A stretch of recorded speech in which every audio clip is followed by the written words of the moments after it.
Right now, we're going to see what is happening with Palantir stock and the recent announcement and how the stock can move higher from here. So, we're going to look at understanding the market's reaction to the exceptional earnings. And looking at what is happening, we see that Palantir stock retreats following a massive post-earnings surge on profit-taking.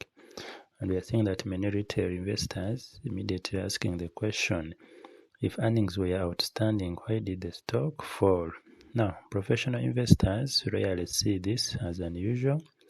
However, in institutional investing, stock prices are driven by expectations, positioning, valuation, liquidity, and future cash flows, not simply whether earnings beat estimates. So, as we analyze what is happening, we are going to look at how to separate company fundamentals, market psychology, valuation, and the macroeconomic influences. And also, based on the news that we are seeing, combining these four pillars as investors, we can understand why Palantir traded lower despite delivering one of its strongest quarters ever. So, the first thing we need to know is, why is there a retreat? This simply means prices declined. And also, we see that, was there profit taking?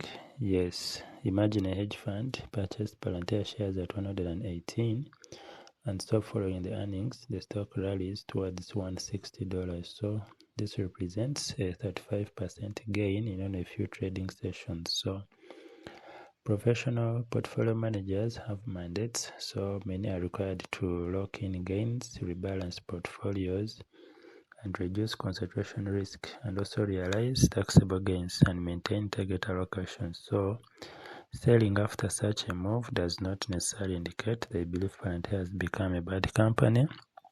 Rather, they may simply believe the stock moved faster than fundamentals justify in the short term. So that's one of the biggest differences between professional investors and also retail investors. However, retail investors may often ask, is the company good? But institutional investors ask, has the market already priced in all the good news?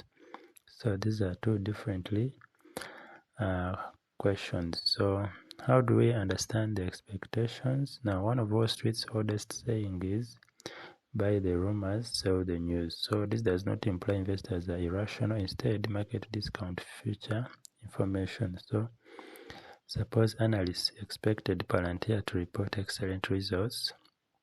Large institutions begin purchasing shares weeks before earnings.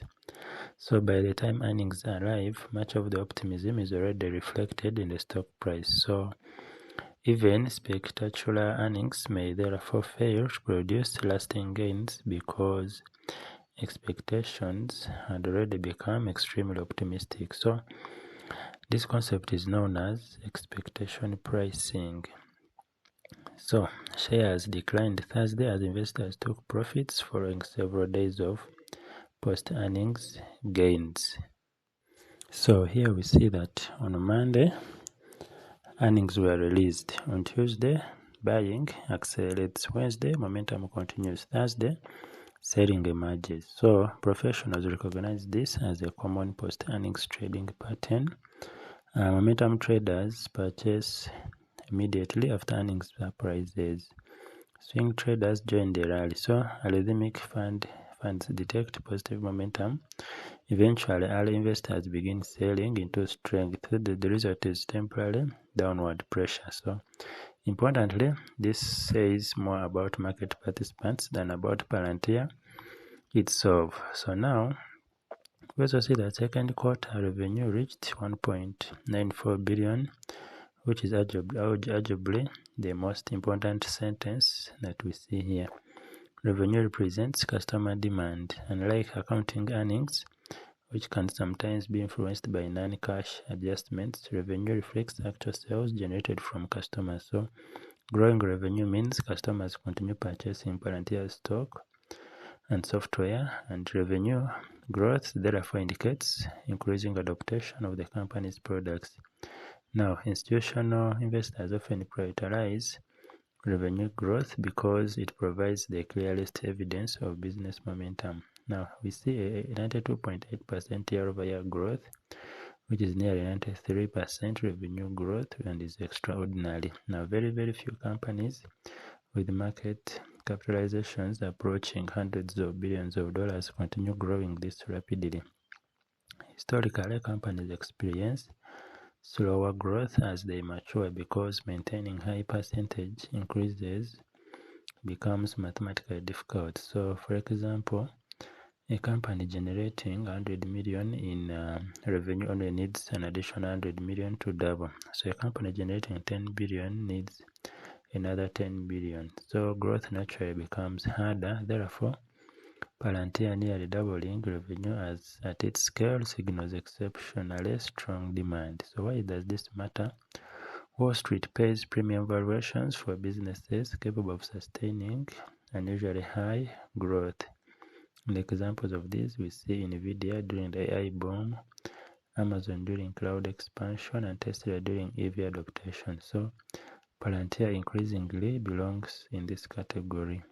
Investors believe artificial intelligence spending remains in its early stages. So if that assumption proves correct, today's revenue may represent only the beginning of a much larger opportunity.